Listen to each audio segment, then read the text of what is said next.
Hello नमस्कार दोस्तों, आप लोगों का अपना यूट्यूब चैनल रोजगार 7590 में स्वागत है। आज आप लोगों को बताने वाले हैं सीसीए का कट ऑफ कितना जाएगा, क्योंकि काफ़ी जो अप्रेंटिस छात्र हैं काफ़ी कट ऑफ को लेके दिन भर में 4 से 5 वीडियो देख के अपना समय बर्बाद कर रहे हैं और फिर भी डिस्टर्ब हो रहे हैं। डेली बाई डेली उनको अलग अलग डाउट बने हैं कि कितना कट ऑफ जाएगा, एनालिसिस में क्या बढ़ेगा। एकदम परेशान है, कंटिन्यू फ़ोन मैसेज काफ़ी कर रहे हैं। तो आपकी इस वीडियो के बाद सारा डाउट क्लियर होने वाला है। मात्र आप लोगों को इस वीडियो के बाद शायद ही दूसरी वीडियो देखने की ज़रूरत पड़े और जो भी आपके मन में छोटे बड़े डाउट हैं आपको सारा कुछ क्लियर हो जाएगा। क्योंकि जो सभी कमेंट आए थे, सभी कमेंट को मिला के जितनी समस्याएं आप लोगों की बन रही थी, सारा सॉल्यूशन आपको इसी वीडियो में देने वाले हैं। तो आप लोग वीडियो में लास्ट तक बने रहिएगा। आइए आपको बिना समय गंवाए आपको पूरी जानकारी प्रोवाइड कराते हैं। तो सबसे पहले आपको दिखा देते हैं कि क्या स्कोर बना है जो अप्रेंटिस हैं। पहले तो प्रीवियस का ये आप लोग देख लीजिए कि जो कैंडिडेट हैं यहाँ पे देखिए 98 क्वेश्चन, मतलब 100 क्वेश्चन का पेपर होता है, 2 क्वेश्चन इनकरेक्ट थे और 98 क्वेश्चन सही थे, जिसमें से इन्होंने 71 क्वेश्चन अटैम्प्ट किया था। मात्र और मात्र 14 क्वेश्चन इनका सही था। 55 क्वेश्चन इनका गलत होने की वजह से 1/3 की माइनस मार्किंग की वजह से जो इनका 14 नंबर बना था, उसके बावजूद भी इनका -4 में ये चले गए थे। और सीसीए का मार्क्स नॉर्मलाइज होने के बाद इनका 19.5 स्कोर बना था। ठीक है, तो इस तरीके से भी कैंडिडेट हैं और ये भी लोग भी फॉर्म भरे हैं। सोचिए कि उस टाइम ये लोग 15 से 20 नंबर नहीं ला पाए, माइनस में चले गए। तो आप लोग इन लोगों का भी कंपटीशन अपने में जोड़ रहे हैं। जैसे आप लोगों का जो डाउट था सीसीए नॉन सीसीए को लेके, तो वो तो मान लीजिए संख्या तो इनकी भी है, क्योंकि फॉर्म भरे हैं सीसीए कैटेगरी से, रेलवे से अप्रेंटिस किए हैं, तो सीसीए तो हैं। लेकिन ऐसे जो कैंडिडेट हैं इनकी गिनती केवल और केवल 9 मात्र की है। और जिनको आप लोग गिन रहे हैं कि 10 लोगों में पर सीट कंपटीशन है, 15 लोगों में पर सीट का कंपटीशन है, तो ऐसे कैंडिडेट भी तो आपको 10 में से तो 2-4 ऑलरेडी ऐसे हैं, फिर उसमें से नॉन सीसीए हैं। तो इस तरीके से निकाल देंगे तो किसी जोन में 8 से 7 से यही पर सीट पे कंपटीशन आ रहा है। तो बिल्कुल भी आप लोगों को घबराने की ज़रूरत नहीं है, बहुत हाई कट ऑफ नहीं जाएगा और पूरा चीज़ आपको क्लियर कर देंगे कि नार्मल में क्या बढ़ता है क्या नहीं।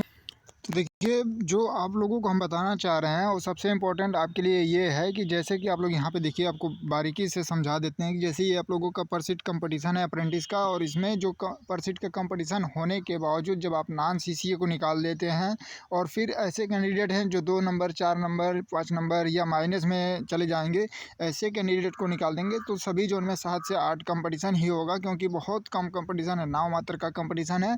और जैसे कि आपको पता भी होगा कि जो पिछली वैकेंसी आई थी, 1 लाख वैकेंसी थी, 1 करोड़ फॉर्म पड़े थे, 100 लोगों में पर सीट का कंपटीशन था, फिर भी वहाँ पे कट ऑफ आपको 51, 52, 53, 54 बहुत जो टॉप जोन था उसमें आपको 61 से 62 गई थी कट ऑफ। इससे ज़्यादा कहीं आपको कट ऑफ नहीं देखने को मिली थी।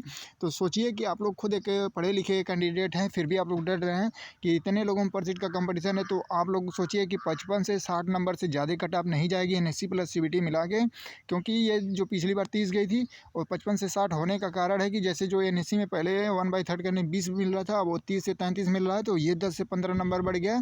तो ये सब कारण है कि इतना बढ़ेगा। और थोड़ा बहुत अब जो कैंडिडेट है जागरूक हो गए। और एक चीज़ें यहाँ पे और आपको समझाने की कोशिश करेंगे और आप लोग खुद बताइएगा कि क्या सही है क्या गलत है, क्योंकि हमारे हिसाब से क्या सही है और आपके हिसाब से क्या सही है। जैसे कि आप लोग यहाँ पे देख पा रहे कि 100 क्वेश्चन था, यहाँ पे एक क्वेश्चन इसमें से गलत था, मतलब बोर्ड के द्वारा माना गया है, इसमें सबको नंबर दिया गया होगा। तो यहाँ पे देखिए 99 क्वेश्चन सही थे, 99 में से ये कैंडिडेट जो है 59 क्वेश्चन अटैम्प्ट किए थे और इनका 35 क्वेश्चन सही था और इनका 24 क्वेश्चन गलत था, इनका 27 नंबर बन रहा था। तो सोचिए कि 27 नंबर यहाँ से इनको मिला और ये रॉ मार्क्स होने के बाद केवल और केवल 0.27 इतना नॉर्मलाइज हुआ, मतलब एक नंबर भी नहीं नॉर्मलाइजेशन में मिला। और लोगों का कहना है कि 10-10 नंबर बढ़ेगा। तो ऐसा आप लोग सोच लीजिए कि बहुत ज़्यादा तो इन्होंने मतलब गलत भी नहीं किया है, फिर भी इनका बहुत ज़्यादा नंबर भी नहीं बढ़ा है, 0.2 बढ़ा है। और एनएससी का इसमें मार्क्स जोड़ने के बाद नॉर्मलाइजेशन होने के बाद इनका 49 नंबर बढ़ा है, ये सिलेक्ट हो गए हैं कैंडिडेट। और देखिए, हमारे जो बताने का मतलब था कि जैसे ये क्वेश्चन जो अटेम्प्ट किए हैं, जैसे कि आप लोग देख पा रहे होंगे 59 अटेम्प्ट किए थे, 35 गलत था, तो 35 आप लोग 36 ही मान लीजिए। तो 12 क्वेश्चन के लगभग तो इनका माइनस हो जाएगा, जो 24 क्वेश्चन सही था। तो 24 में से अगर 12 आप निकाल देते हैं तो इनके पास 12 नंबर बचते हैं। ठीक है, लेकिन इनको मिले नॉर्मलाइज होके 27 नंबर। ठीक है, 27 नंबर इनका बना जो, फिर उसके बावजूद इनका जो अप्रेंटिस में ये मार्क्स था, जैसे कुछ लोगों का कहना होता है कि सीबीटी का 2/3 होता है, तो ये जो इनका 27 नंबर बन रहा है, तो अगर आप 49 में से 27 को माइनस कर दीजिएगा, सॉरी यहाँ पे आप लोग देख लीजिए 27 49 माइनस 27, तो आपका यहाँ पे बन रहा है 22 नंबर। ठीक है, तो इस तरीके से इनका स्कोर बना था और ये सेलेक्ट हो गए थे। तो इस तरीके से काफ़ी कैंडिडेट हैं, यहाँ पे आप लोग भी देख पा रहे होंगे जो माइनस में गए हैं। यहाँ पे देखिए इनका 5 से 6 नंबर आया है। तो इस तरीके से कैंडिडेट आपको देखने को मिलेंगे, तो बिल्कुल भी आपको घबराना नहीं है। ये जो कैंडिडेट जो 5 नंबर 4 नंबर पिछली वैकेंसी में लाए थे, वो भी लोग इस वैकेंसी में फॉर्म भरे हैं, वो भी सीसीए के कैंडिडेट में आपकी संख्या बढ़ा रहे हैं, तो उनको भी आप लोग काउंट कर रहे हैं पर सीट पे कंपटीशन। लेकिन उनका कंपटीशन का कोई मतलब ही नहीं है। जो पिछली वैकेंसी में सेलेक्ट नहीं हो पाया, तो उसका क्या ही उम्मीद किया जाएगा इस वैकेंसी में। तो बिल्कुल भी आप लोगों को घबराना नहीं है। आप लोग अच्छे से तैयारी करिए, अगले एग्ज़ाम की तैयारी करिए, और इसमें जो भी डाउट थे हमने आपको क्लियर कर दिया। और ये देखिए, ये भी एक लिस्ट है जिसमें सीसी कैंडिडेट जो सेलेक्ट हुए थे उनको बताया गया, उनकी लिस्ट है। यहाँ पे देखिए 32 32 32 32 31 31, सोचिए दशमलव का कितना पॉइंट में देखिए सभी लोगों का सिलेक्शन हुआ है। और इस तरीके से यहाँ पे बताया गया है कि 31.8 31.7, इस तरीके से कैंडिडेट लोगों का सिलेक्शन हुआ है। लेकिन जो टॉप पे कैंडिडेट था उसका सिलेक्शन हुआ था 67 नंबर पे, 68 नंबर पे। तो अगर वो आप लोगों से जुड़ा होता, आप लोगों के ग्रुप में होता, तो वो भी अपना जब एनएससी प्लस सीबीटी स्कोर बताता, तो वो भी अपना बताता कि चलिए हमारा 65 बन रहा है, 70 बन रहा है। तो बाकी ये जो 30 नंबर वाले हैं, तो पिछली बार भी डर रहे थे कि भाई उसका तो 60-65 बन रहा है, हमारा 30 बन रहा है, कैसे सिलेक्शन होगा। लेकिन ऐसा तो नहीं है कि सभी लोगों का 10 लोगों का 60-65 आ गया तो जितनी सीटें सभी को 60-65 ही आ रहा होगा। तो 10-20 कैंडिडेट 100-50 होते हैं जो टॉप, मतलब जिनकी अच्छी पढ़ाई है, तो ठीक है, उनका स्कोर अच्छा आ रहा है, कोई दिक्कत नहीं है। अगर मान लीजिए 60 नंबर ला रहे हैं सीबीटी में, तो ऐसा तो नहीं है कि सभी का 60 नंबर आ जाएगा। 10 कैंडिडेट होंगे, 20 कैंडिडेट होंगे एक एक जोन में, ठीक है। तो अगर मान लीजिए किसी जोन में 400 सीटें हैं, तो उसमें से अगर हम मान लेते हैं कि चलिए ठीक है 150 कैंडिडेट ऐसे हैं जिनका एनएससी प्लस सीबीटी मिला के 65 से 70 हो रहा है, ठीक है। बाकी अब 400 में से 150 आपने माइनस कर दिया, बचा 250।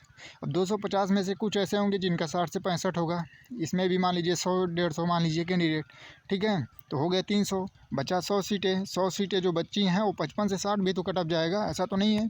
तो इस तरीके से आपका कट ऑफ 55 प्लस है। तो बिल्कुल आप लोग डरिए नहीं, आप अच्छे से अपने संतुलन को बना के और अच्छे से तैयारी करिए कि अगले एग्ज़ाम के जो एग्ज़ाम हो गया है उसको लेके बिल्कुल परेशान ना रहें, क्योंकि आप लोग दिन में 4 से 5 वीडियो देख रहे हैं और डेली बाय डेली परेशान हो रहे हैं। तो बिल्कुल भी परेशान ना होइए और अच्छे से तैयारी करिए। जो भी डाउट रहता है तो आप लोग कमेंट करिएगा, और सोचिए कि जो टॉप पे सेलेक्ट हुआ है उसका 87 67 68 इस तरीके से नंबर बना है एनएससी प्लस सीबीटी, और जो लास्ट कैंडिडेट है उसका 3.23 इस तरीके से सेलेक्ट हुआ है। तो इतना भी कट ऑफ कम गया जाता है और इतना जाने के भी पूरे चांसेज हैं कि 55 से 60 जाएंगे। आप लोग बिल्कुल डरे नहीं, ठीक है। तो जितने कैंडिडेट हैं आप लोग अप्रेंटिस सर्टिफिकेट का यूज किए हैं, तो आप लोगों को बिल्कुल भी डरने की ज़रूरत नहीं है। आप में तो आधे तो नॉन सीसीए हो जाएंगे, 40% 30% कैंडिडेट ऐसे नॉन सीसीए से बाहर हो जाएंगे।